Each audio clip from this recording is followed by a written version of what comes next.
Les Passéonautes, partie 6.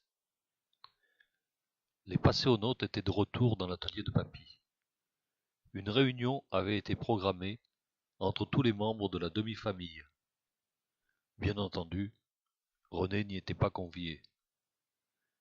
Ils racontèrent le contrôle qu'ils durent subir de la part des anges de la police du ciel, qui voulaient s'assurer qu'ils n'effectuaient pas de transfert interdit d'une époque à une autre. Ils commençaient à s'habituer à ces vérifications. Gérard s'exprima en premier. Son client était en gros progrès. Il pouvait même dire en énorme progrès dans les matières qu'il supervisait, à savoir compta, paye, gestion. Il comptait lui ajouter bientôt la fiscalité et le droit social. Rose indiqua qu'elle cherchait à lui procurer des activités sociales, et qu'à son avis, ses passages à l'hôpital pour accompagner des personnes seules lui étaient très profitables, et que l'épisode de la petite malade l'avait profondément touchée. Elle en cherchait d'autres. Elle en profita pour dire qu'à son avis, la comptabilité n'était pas une activité sociale qui le ferait progresser. Pour Lucie, les progrès constatés étaient indéniables. Elle avait travaillé sur les thèmes de la sensibilisation au contact humain et à l'apprentissage d'une saine relation homme-femme. Elle raconta l'histoire qui avait valu la réprobation de Chloé. Gérard ne put se retenir, et il interpella Lucie. Ton intervention n'a pas été sans conséquence. Tu as au moins fait une touche avec lui dans l'ancien monde, et tu n'as pas paru tout à fait indifférente à ses propos. Lucie répliqua du tac au tac. Quoi de plus normal que je puisse être séduite par un homme qui a aussi séduit ma mère à mon âge? Ne dis pas de bêtises, intervint Anna. Gérard poursuivit. Si cette situation de flou persiste, il faudra que Lucie se fasse remplacer par Gertrude. Lucie a sa place trouvée dans un couvent. Ce sera une bonne excuse pour l'éloigner. Lucie. Il n'en est pas question. J'ai mis des semaines pour trouver le bon angle d'attaque. Et il faudra du temps, éventuellement beaucoup de temps pour en arriver au même point.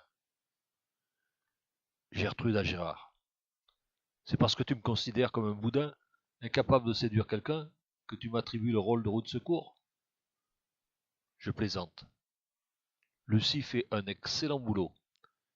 Mais quand on veut jouer à l'ange, on risque de se brûler les ailes. Lucie. Et papa pendant ce temps? Anna. Depuis qu'il est à la retraite et qu'il a dit « Ma retraite, c'est ma retraite », je ne suis plus en activité, il en fait de moins en moins. Mais depuis quelques jours, il y a eu un léger sursaut, un très léger sursaut. On l'a surpris par exemple en train de vider le lave-vaisselle pour replacer les couverts dans le placard. On n'a pas eu le temps de prendre la photo. Il est allé jeter les sacs de poubelle dans la benne municipale. On avait cru qu'on nous les avait volés. Peut-être que ça bouge dans ses neurones. Papy s'agitait dans son fauteuil. Il n'arrêtait pas de prononcer « Inadmissible, inadmissible ». Déjà, en tant que Sicilien d'origine, il n'avait pas eu beaucoup de tolérance pour ses filles, et il en avait encore moins pour ses petites filles. Et savoir que l'une d'entre elles était l'objet d'une opération de séduction de la part de son futur père le mettait hors de lui. Élodie. Élodie avait tenté plusieurs fois de sonner à ma porte, mais comme je ne l'avais pas laissée entrer, elle avait abandonné ce type de tentative. Je remarquai que les courriers postés dans ma boîte aux lettres étaient régulièrement ouverts et les enveloppes recollées. Il était en effet aisé, pour une personne disposant de petites mains, de se saisir des lettres et de les remettre en place après les avoir lues. En bref, elle lisait mon courrier.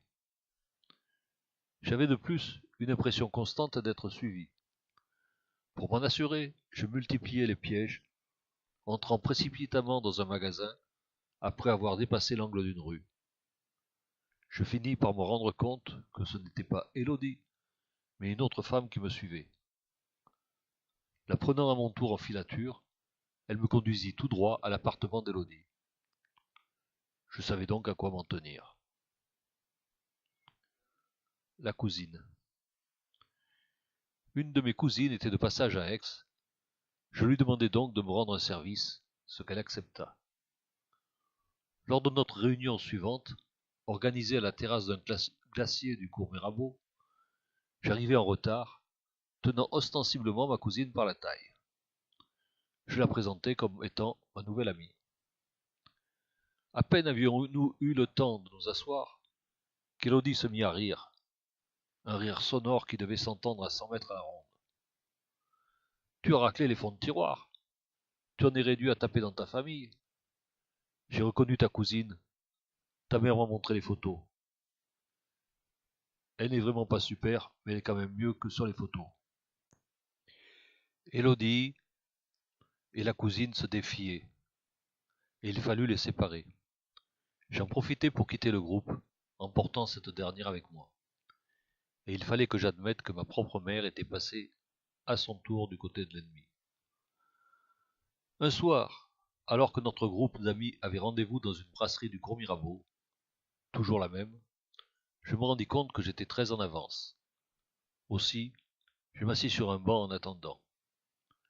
Je n'avais qu'une idée fixe, me débarrasser de cette fille qui me collait à ma vie. Et cette pensée m'obsédait. Elle faisait entièrement partie de mon groupe d'amis, et à ce titre, je savais que j'allais encore la subir ce soir. Et je n'avais pas à faire un énorme effort d'imagination pour la visualiser, puisqu'elle était déjà là, debout devant moi, à me tenir son discours habituel. Je ne l'écoutais pas. Je savais par avance comment allait se passer la réunion. Elle allait s'installer à côté de moi, et au bout de quelques minutes, je trouverais une bonne excuse pour changer de place autour de la table. C'était toujours le même scénario. Je n'écoutais pas.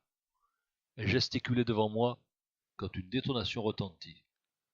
Et quelques secondes plus tard, elle me tombait dans les bras. J'étais dans un autre monde. J'avais l'impression qu'elle dansait avec moi, serrée, comme elle l'avait fait lors de la boum du patronage. Ce n'est que lorsque je ressentis le sang couler sur moi que je repris contact avec la réalité. Des gens couraient, criaient, et la seule chose que je savais, c'est que ce n'était pas moi qui avais fait ça. On mit un certain temps, qui me parut très long, à me dégager de son corps. J'étais très choqué, et même pas sûr d'avoir bien compris ce qui s'était passé. La police, après s'être assurée que je n'étais pas blessé, me transporta au commissariat pour faire ma déposition. Le tueur avait pris la fuite sans être inquiété. Aucune arme n'avait été retrouvée. L'enterrement. Je n'arrivais pas à me décider si je devais ou non assister à l'enterrement d'Élodie. Tous mes amis me pressaient de m'y rendre, que ça se faisait, que c'était une obligation. Moi, je pensais qu'elle m'avait pourri la vie, et que si je n'étais pas présent, elle ne s'en rendrait même pas compte. Quand j'exprimais ces dernières pensées, je lisais une certaine indignation dans les yeux de mes interlocuteurs. Je décidai donc d'y aller. Les parents d'Élodie étaient des catholiques très pratiquants.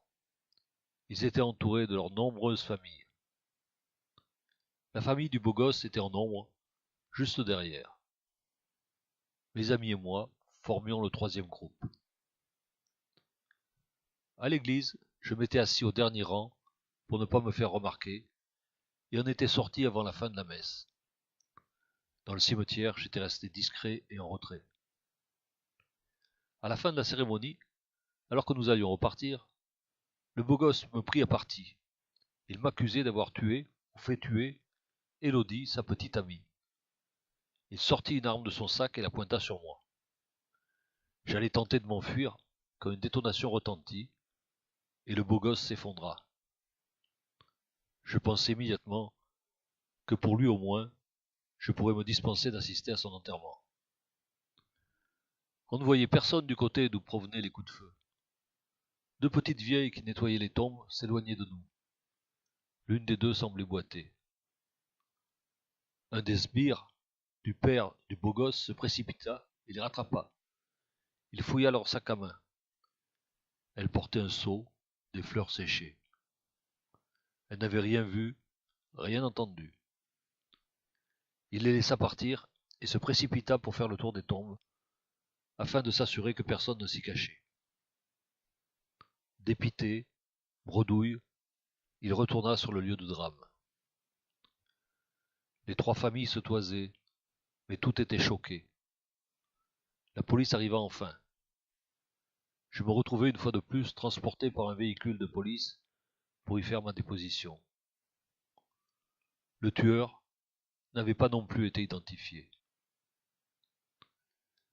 Quelques jours plus tard, les journaux signalèrent que c'était la même arme qui avait permis de perpétrer les 2 meurtres.